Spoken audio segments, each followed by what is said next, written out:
these guys, believe in obviously their athleticism, but just as importantly, who they are. And like to thank their families for entrusting us with their sons here for the next 3 to 5 years.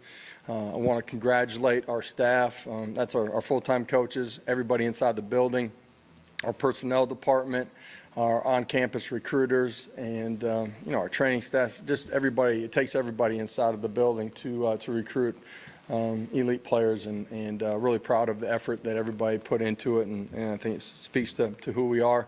Also, a thank you to all the high school coaches in this state, but everywhere that we've been for receiving us, our coaches, the right way, and helping us navigate the process. For those that we ended up signing somebody from, thank you for, again, just trusting us, who we are, what we're about, and where this program is heading as you sent your players to us. So with that, I'll open it up for a few questions here.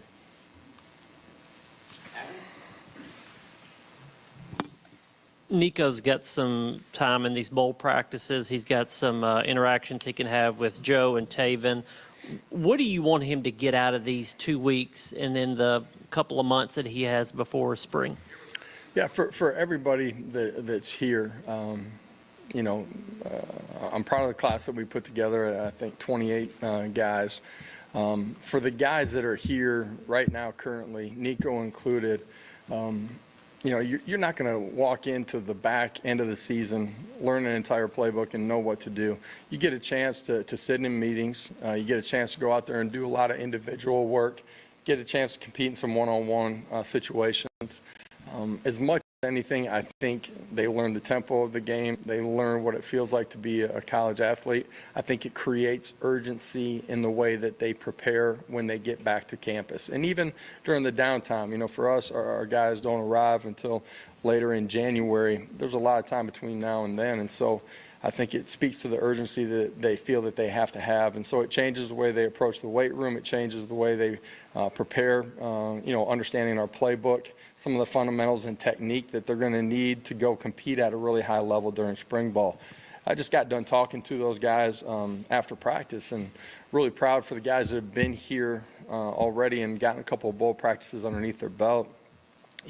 First of all, you notice their athleticism and their speed, their length, their size, in particular for the guys up front. In this class, we were able to, go get guys that we think can help compete and grow and to have an opportunity to play. They got to learn it, earn it, and take it, but help us take a step. And, in particular defensively, just 2 years ago we were hit heavy in the portal, right? For us, continuing to recruit that defensive side of the ball to add the depth that we need, along with the athleticism that we want, is extremely important. And so for everybody that's here, I think it just helps create urgency in preparing for spring ball. And those guys have had an opportunity to spend time with our players. Our players that are inside of our building have been awesome with them, showing them what it means to be a Tennessee football player, what the culture is inside the building. They've had an opportunity to hang out with them outside of this building. We've done some team building stuff, and I think it's been a great experience for all of them.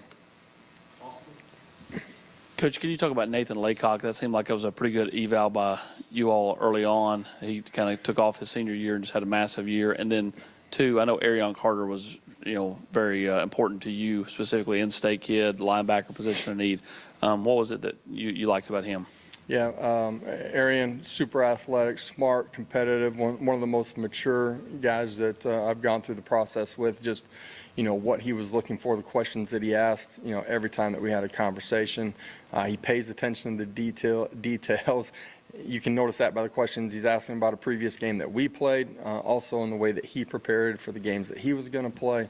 That linebacker position is somewhere that we had to add a bunch of guys to, just depth-wise, and I'm proud of the recruitment of Arion.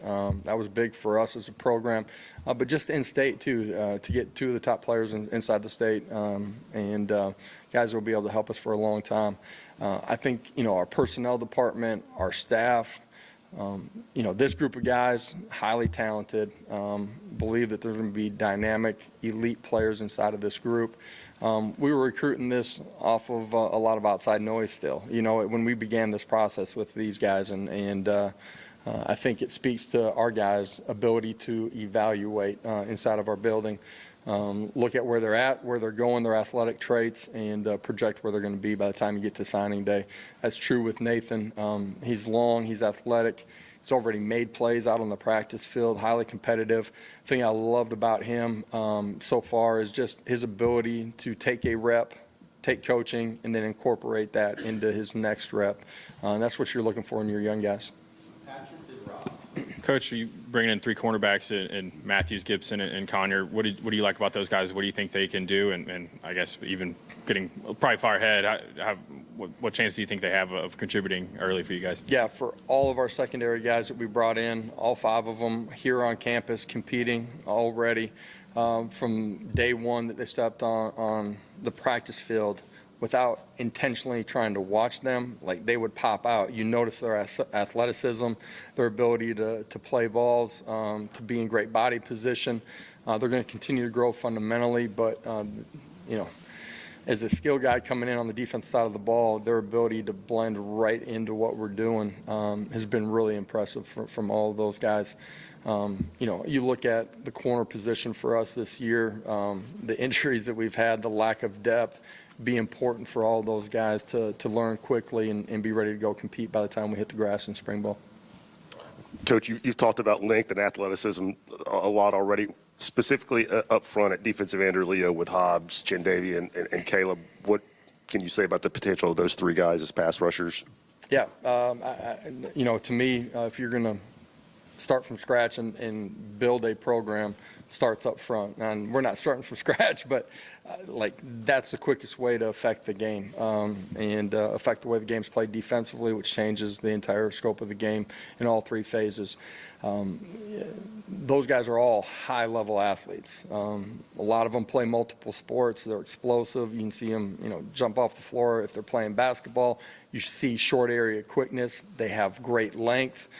You know, physical traits that you're looking for when you design your program. You know, these are the measurements, the specifics that you're looking for. Man, those guys all fit the criteria. And then I think they're highly competitive individuals, man, that you know, are about the right things and fit the culture too. And it's hard to find all of those things in one student athlete that you're able to sign. I think that class up front has a chance to help us change the way the game's played. Josh, with Castles, the tight end, obviously y'all are you know, replacing at least one tight end going forward next season. Needed some more depth there, I guess 2. What did you see from him? What did you like about him? And is that a position where you're still looking for guys? Yeah, you know, in the tight end position, just, you know, the roster that we inherited, you know, being limited in the number of guys you could sign a year ago, all of those things. It's just that's a real position of need for us. And you know, as we try to replace young man like Callan is athletic, has the ability to play in space, physical size, strength, want to, and explosive power to play in the core as well, which is something that we have to have. You guys know that's a huge part of our game. Smart, competitive, fits the traits.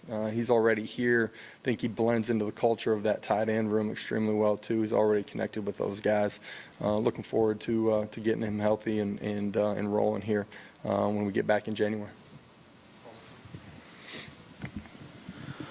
Specifically, Cam Selden can kind of do a little bit of a lot, playing run back and a wide receiver. What do you guys like about him, and where will you look to start him off at? Yeah, dynamic player. You know, you look at his junior tape, was electric as a defensive player as well. He's a football player. Instincts and then athleticism. Has the ability to help you in the return game as well. He's a guy that has position flexibility, and so for us in our tempo, that gives you formation flexibility. It gives you the ability to find a matchup and put him in a position to go win. A guy that, as a skill guy offensively, you have a dynamic, explosive athlete that we feel like will eventually have the ability to be a home run hitter. You have a lot of different ways to get him the football. And obviously in what we do offensively, the creativeness that we have, we can find ways to use that weapon. Trevor Duncan, what does it mean to bring a guy from basically your backyard into the program? Yeah, huge for us. Length, explosive power. He's another guy that's a football player. He's extremely tough. He's about the right things. I love the intangibles that he's going to bring into the building. Can't wait to get him here. It's important that we recruit this state at a really high level. I mentioned that, in my press conference the first day that I got here. Taking the right players that fit who we are and what we're about, that also have the ability to play at a high level. And I like what our staff has done here inside of the state in this recruiting class as we continue to build it. And Trevor's a huge part of that. He's got a great future ahead of him.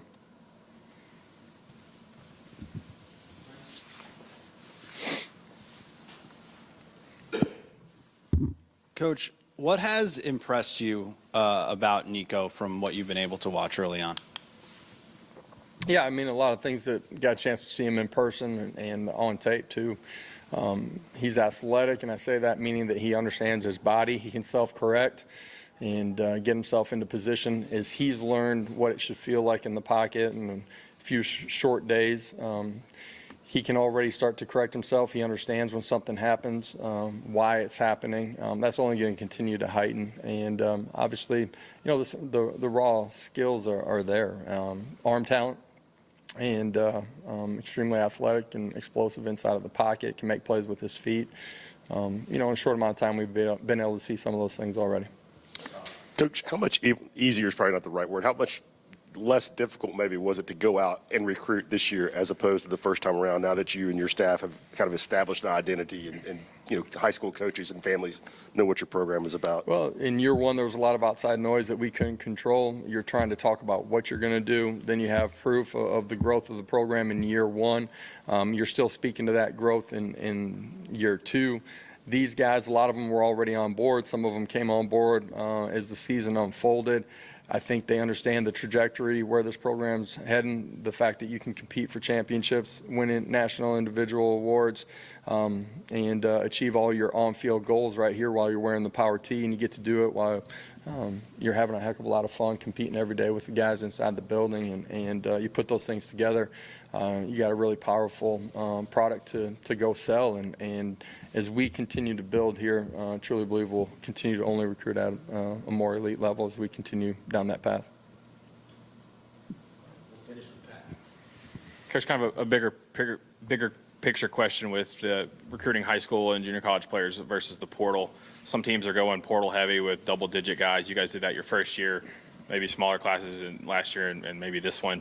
But just how do you kind of balance wanting to build your program with guys you bring in from high school and developing those guys versus bringing in college players who may be a little bit more ready-made? How do you kind of approach that?